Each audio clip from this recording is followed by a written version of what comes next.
Hi y'all, Tamika Jameson here, and I want to tap into some things that we all experience, we are going to experience one day, have experienced it, and we will experience it time and time again the longer that we are living and breathing. So if you guys are just now tuning into my YouTube channel, let me introduce myself.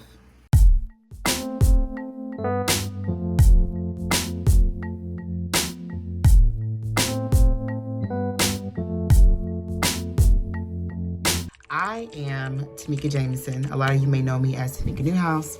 I am a national best-selling author. I've written 17 novels, 5 nonfiction projects.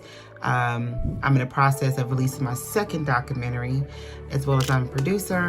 I'm a visionary, I'm a creative, and I have been doing this full time since I was 23.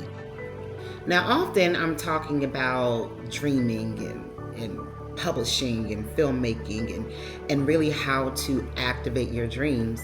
And then sometimes I'm talking about wellness and mental health and things like that. But I have yet to talk about grief and how to technically live through it. So let's talk about it. My baby died last week. He was 2 years younger than me. And my baby brother was loving. He was loyal to family. He always showed up for family. And I can't believe that anytime I really kind of just sit in it, I get emotional because those final goodbyes are super hard to really digest and really kind of take in because there's no coming back from that. And so if you have not watched my documentary, Traces of Mika, stream that right now on Tubi, where I purposely keep saying love on your people while they're here.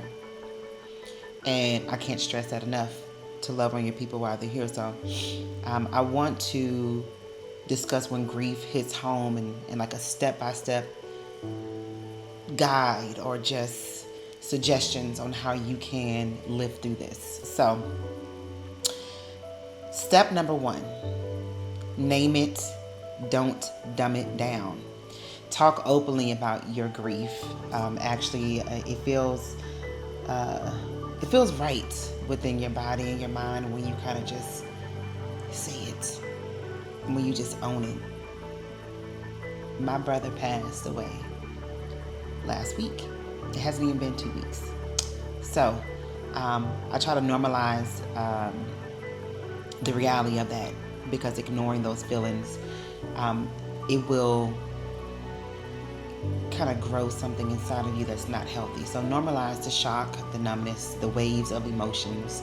Encourage yourself to just name what you are feeling. And that's okay. There's no judgment there. There's absolutely no judgment in just saying what it is. Step number 2, you want to give yourself grief window,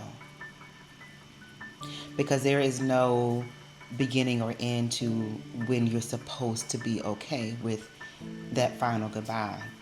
So creating a small ritual to honor that person. So like, we're going to do a balloon release. Of course, you have your traditional funerals and your homegoing services, but a balloon release is something that I've done since I've lost my mother. My mother's been gone now for 19 years.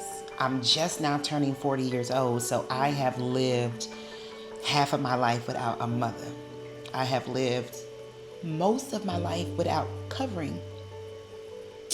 And it never gets easy that you are in this journey technically by yourself. So ways that you can really honor and kind of tap into that grief window.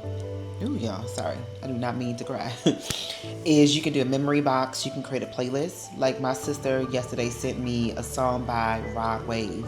Shout out to Rod Wave, because there's not a lot of men that are open to showing emotion and really kind of just pouring into some of that pain. And he heals through music. And so her sending me that, it helped me kind of, connect and cry and just feel my emotions. And you can also write a letter. I've done that as well with my mother. I wrote a letter and And I've had my children even do it, and we burned the letters, made them ashes, and then we threw them into the air. Symbolic rituals really kind of help you kind of push through those moments. You don't have to believe that your loved ones are around you or not, but symbolizing something for them while you're in this space, because you're here in the human form, they're no longer here. How can you push through? How can you normalize your new normal? Step number 3, honor. Just don't mourn them. Mourning them, that's a given, but honor them, because the beautiful thing about it is you knew them, they were here, you had them, you were able to feel them, you were able to talk to them, you were able to say, I love you, right? So don't just mourn them, like celebrate them, like appreciate the times and the moments that you've had with them. Like appreciate the moments that you felt them, and the memories, the traditions. Like remember all those things and really kind of just be appreciative to those moments. Don't just get caught up in the fact that it's over. Don't get caught up in the fact that it's done, because you're going to miss all of those beautiful moments and beautiful memories when you did have them. So give yourself the moment to just honor them and don't just mourn them. Step number 4, you want to rebuild your routine gently.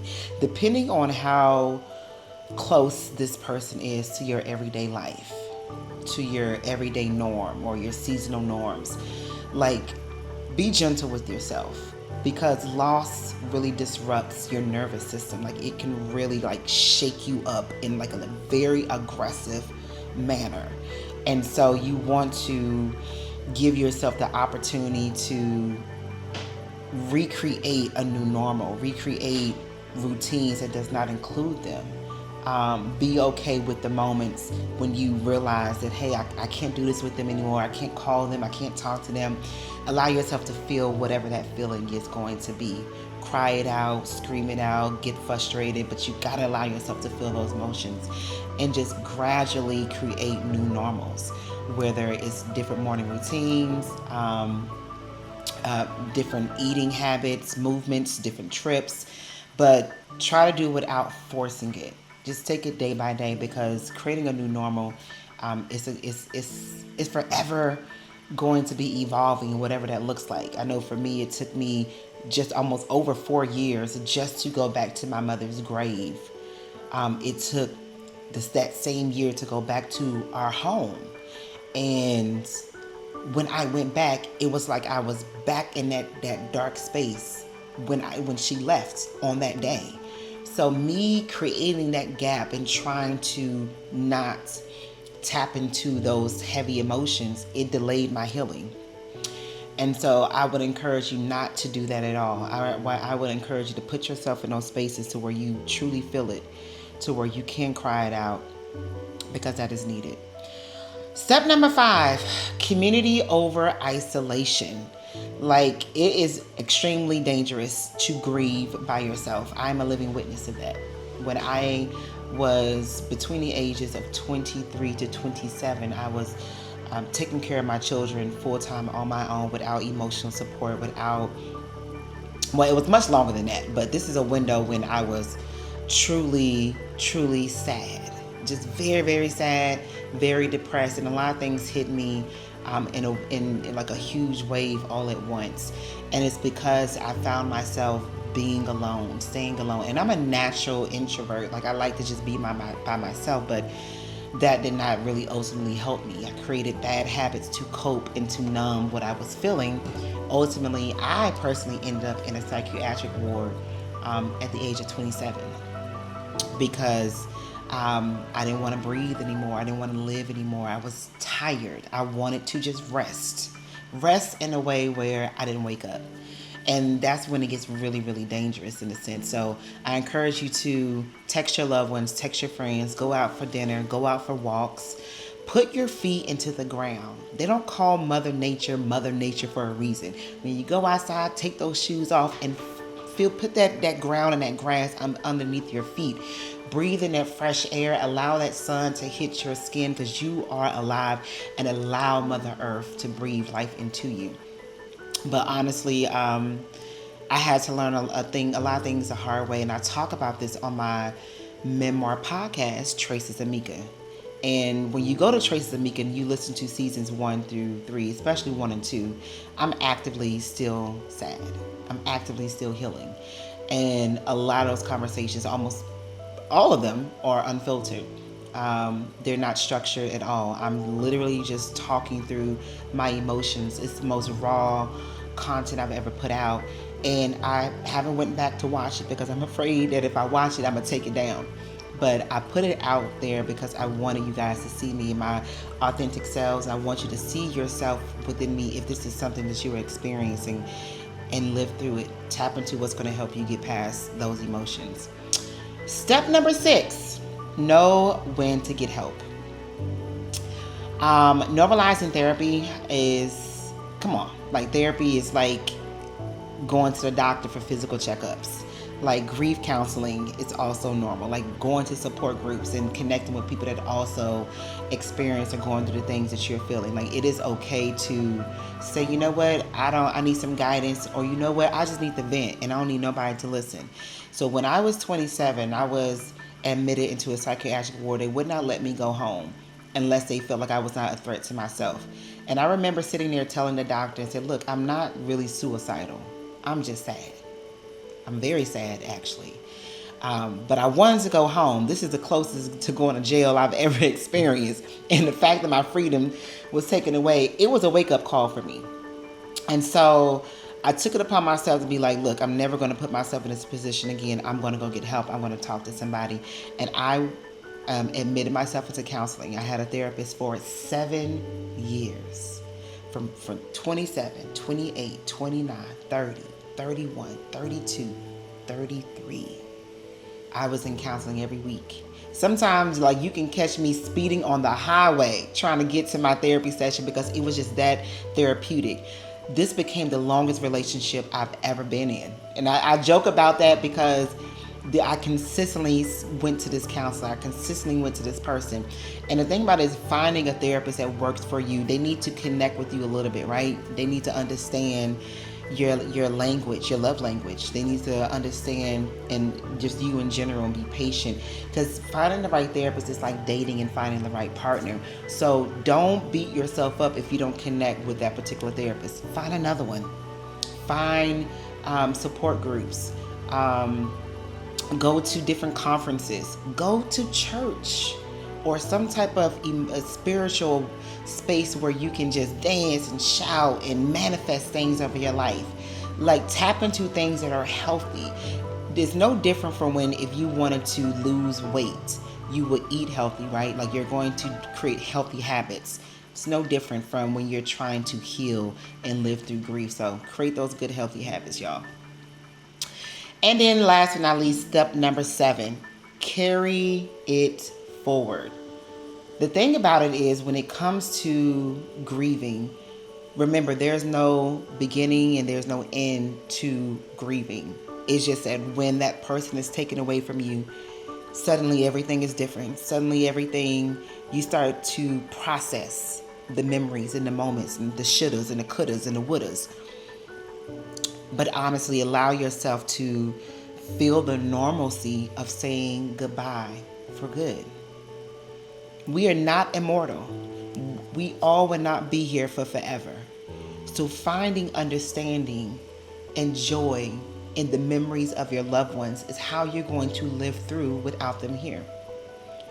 I am rooting for you in the moment of your grief. I am rooting for you in the moment of your healing. I am rooting for you in the moments of your new normals.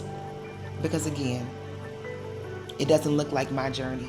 It doesn't look like your friend's journey or someone else's journey, or even other family members in your life that is also dealing with this loss. Do not compare your journey to anybody else. Do not feel like I need to let this go. Do not feel like I'm overreacting. But remember to breathe through it. Remember to feel those emotions, and it is okay. And remember to give yourself grace and to love on yourself while you're in this season. Don't make it worse for yourself, because at the end of the day, life ends just as it begins. All right, y'all. Rooting for y'all. Love y'all. If you feel like this will help someone, please share this video with them. Comment below. Send out some love to people that truly, truly need some encouragement. I'm rooting for y'all.